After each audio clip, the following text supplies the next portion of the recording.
శ్రీమాత్రే నమః నమఃశివాయ. గోవిందా అన్నీ నువ్వేనయ్యా అని నమ్ముకున్న ఒక భక్తుడి కథ. ఒక చిన్న గ్రామంలో రామయ్య అనే పేద రైతు జీవించేవాడు. అతనికి చిన్న పొలం మాత్రమే ఉంది. వర్షాలు రాక పంటలు సరిగ్గా పండలేదు. ఇంట్లో ఏమో అప్పులు, కుటుంబంలో బాధలు. అయినా అతని నమ్మకం ఒకటే, నా స్వామి నన్ను విడిచిపెట్టడు.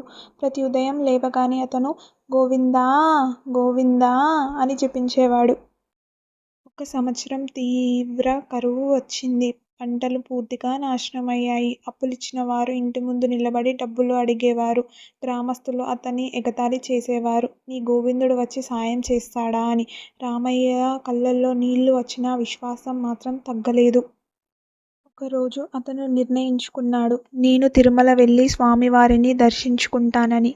డబ్బు లేకపోయినా, ఆహారం లేకపోయినా పాదయాత్రగా బయలుదేరాడు. రోజులు గడిచాయి. కాళ్ళు గాయపడ్డాయి. కానీ నోటి నుంచి ఒకే మాట, గోవిందా గోవిందా. మధ్యలో అతనికి ఆకలి వేసింది. తినడానికి ఏమీ లేదు. ఒక చెట్టు కింద కూర్చొని కళ్ళు మూసుకొని ఇలా అన్నాడు, స్వామీ, నేను నీ దగ్గరికి వస్తున్నాను. నన్ను నువ్వే నడిపించాలి. అప్పుడు ఒక వృద్ధుడు వచ్చి అతనికి అన్నం పెట్టాడు. రామయ్య తిన్నాక కళ్ళెత్తి చూస్తే ఆ వృద్ధుడు కనిపించలేదు. అతనికి అర్థమైంది, అది స్వామివారి కరుణే అని. చివరికి అతను తిరుమల కొండలు చేరుకున్నాడు. అతని కళ్ళల్లో ఆనంద బాష్పాలు. స్వామివారి సన్నిధిలో నిలబడి ఏమీ అడగలేదు. అతను ఇలా అన్నాడు, ప్రభూ, నా విశ్వాసాన్ని ఎప్పటికీ కోల్పోకుండా కాపాడండి. డబ్బు మాత్రం అడగలేదు. గ్రామానికి తిరిగి వెళ్ళిపోయాడు. ఒక అద్భుతం జరిగింది. అనుకోకుండా వర్షాలు పడ్డాయి. పొలం పండింది. అప్పులు తీరాయి. గ్రామస్తులే ఆశ్చర్యపోయారు. రామయ్య మాత్రం చిరునవ్వుతో ఇలా అన్నాడు, స్వామి ఎప్పుడు ఆలస్యంగా వస్తాడేమో కానీ ఖాళీ చేతులతో పంపడు అని. గోవిందుణ్ణి నమ్ముకున్న వారికి అంతా మంచే జరుగుతుంది అని ఈ కథ ద్వారా మనకి అర్థమవుతుంది.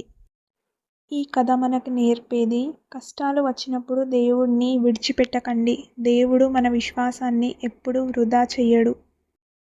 ఈ కలియుగంలో మనకు ప్రత్యక్షంగా దైవ అనుభూతి కలిగించే తిరుమల శ్రీ వెంకటేశ్వర స్వామి వారి కృప ఎంతో అపారమైనది. ఒక సాధారణ మనిషి విశ్వాసాన్ని స్వామివారు ఎలా కాపాడారో చెప్పే పవిత్ర గాథ ఇది. ఈ కథ విన్న ప్రతి భక్తుడికి ధైర్యం, విశ్వాసం, ఆశీర్వాదం ప్రసాదించి మీ కష్టాలు తొలగిపోయి మీ జీవితాలలో సంతోషం నింపాలని ఆ వెంకటేశ్వర స్వామిని కోరుకుంటున్నాను. మీకు ఈ కథ నచ్చితే కామెంట్స్లో గోవిందా గోవిందా అని టైప్ చేయండి. ఈ వీడియో మీ కుటుంబంతో పంచుకోండి. ఇలాంటి భక్తి కథల కోసం మా ఛానల్ని సబ్స్క్రైబ్ చేయండి.